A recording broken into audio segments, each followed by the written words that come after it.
Banknotes, also known as Federal Reserve notes, are the paper currency used in the United States. They are issued by the Federal Reserve System, which is the central banking system of the United States. Between 6 and 7 billion banknotes are printed each year to satisfy demand and replace worn-out banknotes. The first step in creating a US dollar is paper making. High-quality cotton and linen fibers are carefully blended to create a durable and unique paper. This specific blend gives US dollars their distinct texture and resilience, making them capable of withstanding the wear and tear of daily use. Paper money, including US dollars, is composed of a combination of wood pulp and cotton fiber. The inclusion of wood pulp provides the necessary strength and stability, while the cotton fiber enhances the durability and tactile quality of the notes. During this stage, watermarks and security threads are also embedded into the paper, adding additional layers of security. From this moment on, even unprinted banknote paper is subject to strict security measures. Once the paper is ready, it's time for the printing process. Printing banknotes is a complex process. The first stage is to prepare the graphic data. For this, graphic designers and print experts work hand in hand. The special paper used for this is delivered in individual sheets. Before the finished banknote leaves the printers, they undergo more than 10 processing steps. The process begins at the offset printing press, where a multicolor background print is applied to the paper. In the offset printing process, both sides of the paper are printed simultaneously, requiring impeccable precision at every step. During offset printing, the image to be printed is first transferred from the printing plates onto rubber blankets. These blankets then apply the ink onto the paper with remarkable accuracy and consistency. This indirect transfer of ink allows for sharper details, vibrant colors, and precise alignment. Intaglio printing is one of the most important stages in the printing process. The engraved printing plates, which have recessed designs and lines, are coated with ink. After the ink is applied, the surface of the plate is wiped clean, leaving ink only in the recessed areas. This step ensures that ink remains only in the engraved lines and designs, while the surface of the plate is clean. As the paper moves through the press, immense pressure is applied to the ink plates. This pressure forces the ink out of the recessed lines and onto the paper, creating the raised texture and intricate designs characteristic of intaglio printing. The pressure applied also allows the ink to adhere firmly to the paper fibers. The banknotes, which have already undergone the intaglio printing and other printing processes, are fed into the numbering press. The machine is designed to handle the specific dimensions of the banknotes. Yo, I know this is all the dudes that's out there making fake money. This is probably their favorite video. They got it in their favorite list. Combination of letters and numbers is applied using the letterpress printing technique. Each banknote is unique and clearly identifiable. The next step of the production process is testing. Here, every detail of the note is checked closely. Trained inspectors visually examine each banknote to check for any physical defects such as tears, stains, or misprints. This manual inspection helps identify any issues that may affect usability or appearance of the banknote. At the cutting station, the sheets are cutted lengthwise and crosswise to create finished dollars. Now, let's talk about its size. The most common denomination, the $1 bill, measures approximately 2.61 inches in width. Moving on to the length, a US dollar bill measures around 6.14 inches, just a bit longer than the average smartphone. The money is then bundled together in straps. Straps are paper or plastic bands that hold a specific number of banknotes, usually 100 bills per strap for lower denominations and 50 bills per strap for higher denominations. Bundled bricks are placed into containers or boxes designed for banknote storage and transportation. These containers are often made of durable materials and may have specific security features, such as tamper-evident seals or locking mechanisms, to ensure the integrity of the banknotes. Now the dollars travel through road, air, and sea, escorted by security teams that protect the notes until they have reached their destination. Whoa, you saw that security team? You get close to them bands, they off with your head. The new US dollars are put into hundreds of thousands of cash machines across the United States. At a staggering rate of 187.50 per minute, this machine churns out over $11,000 per hour. Imagine the magnitude of its productivity. Let's begin by exploring the humble quarter, which holds a value of 25 cents. Once it reaches the bank, a store, or people's pockets, it becomes an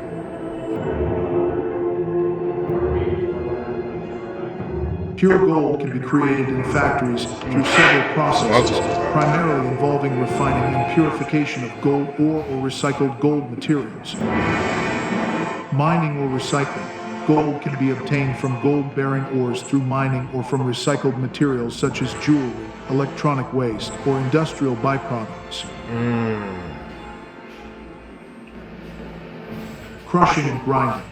If gold ore is used, it is typically crushed and ground into a fine powder to increase its surface area and facilitate the extraction process.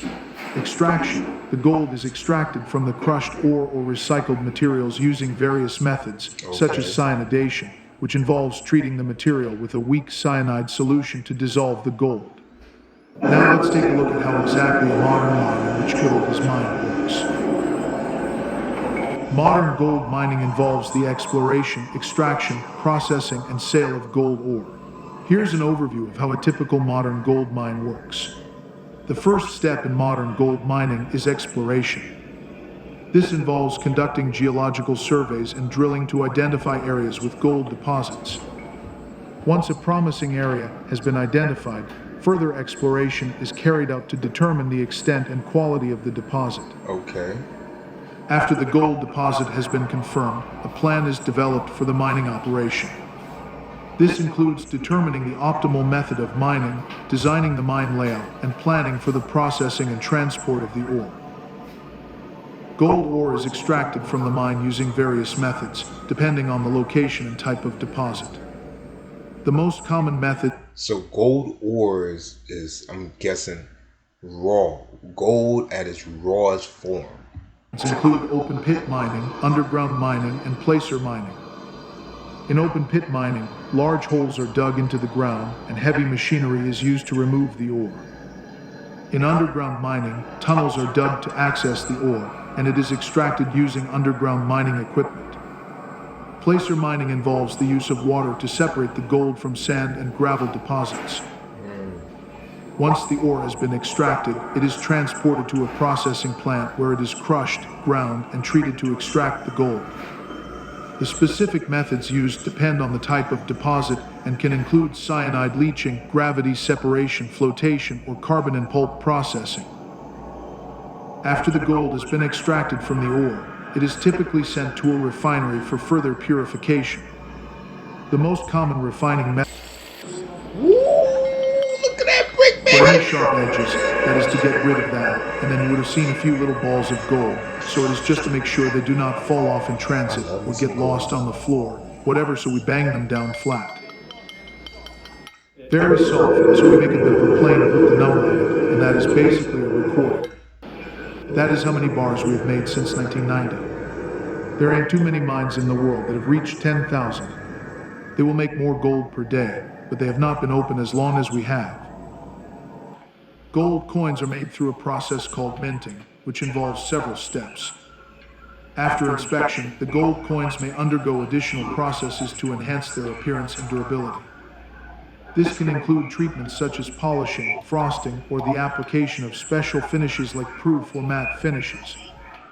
These treatments give the coins their desired aesthetic qualities. The finished gold coins are packaged in protective holders or capsules to preserve their condition. They are then typically packaged in tubes or presentation cases.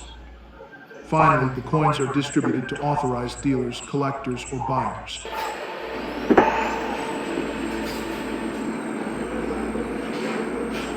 Those are bars?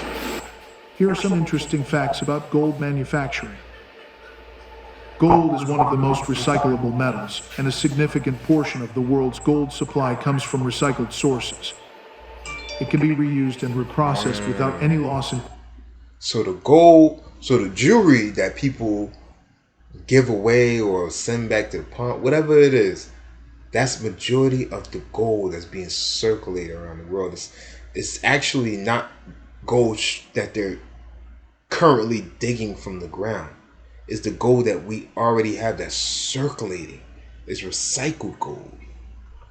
Interesting. Quality or purity. Gold nanoparticles have unique properties at the nanoscale, such as high conductivity and surface plasmon resonance. These properties make gold nanoparticles useful in various fields, including electronics, catalysis, medical diagnostics, and targeted drug delivery. Gold can be beaten into extremely thin sheets known as gold leaf. It is so malleable that a single ounce of gold can be hammered into a sheet covering about 9 square meters. Pure gold is typically too soft for many practical applications, so it is often alloyed with other metals to increase its strength and durability. In ancient times, a naturally occurring alloy of gold and silver called electrum was used for jewelry and currency. Gold has a high melting point of approximately 1064 degrees Celsius. This property, along with its excellent heat and electrical conductivity, makes gold valuable in various industrial applications such as electronics and aerospace. Okay. Gold can be used to create a thin coating on surfaces through a process called gold plating. This technique is employed in industries like electronics, where gold is applied to connectors and circuitry for its excellent conductivity and corrosion resistance. Gold finds applications in the field of medicine and dentistry.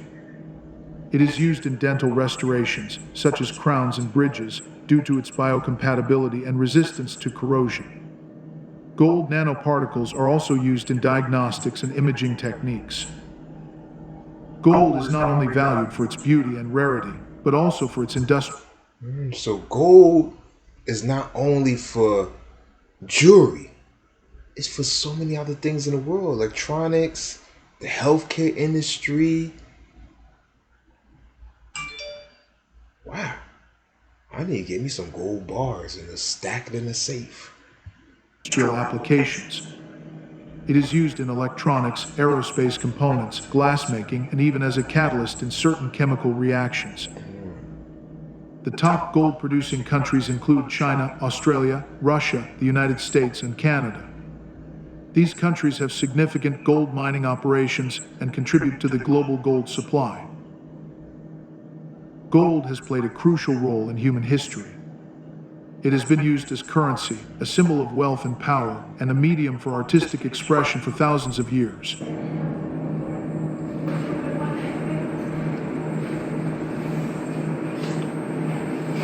And removing non-gold materials like stones or alloys. Size reduction and shredding. Depending on the form of the material, it may undergo size reduction processes, such as shredding or grinding, to increase the surface area for subsequent processing. This step aims to facilitate the release of gold particles from the surrounding materials. Gold extraction. There are several methods used for gold extraction in the recycling process. Chemical extraction. The materials may undergo chemical processes like cyanidation or aqua regia. Okay, here we go. See, that's regular jewelry. That's recycled jewelry they're using. Where a suitable chemical solution is used to dissolve the gold, leaving other impurities behind. Mechanical separation. Physical techniques such as gravity separation, centrifugation, or magnetic separation may be employed to separate gold particles from other materials based on their different properties, such as density or magnetism. Electrolysis. In some cases, electrolytic processes are used to recover gold. This involves passing an electric current through a gold-containing solution, causing the gold to deposit onto a cathode. I got you. I got you. I got it. I don't know what they talking about. Filtration and refining. Once the gold is extracted, the resulting solution or slurry may go through filtration to separate solid residues from the liquid. The liquid is further processed to remove impurities and increase the purity of the gold. Refining techniques like the Miller process or the Wool. She's been through a lot, but she has shown tremendous character, tremendous intelligence, and stick-to-itiveness. Most importantly, ladies and gentlemen, please put your hands together for the Brook Ball Queen, Jackie Taylor, baby.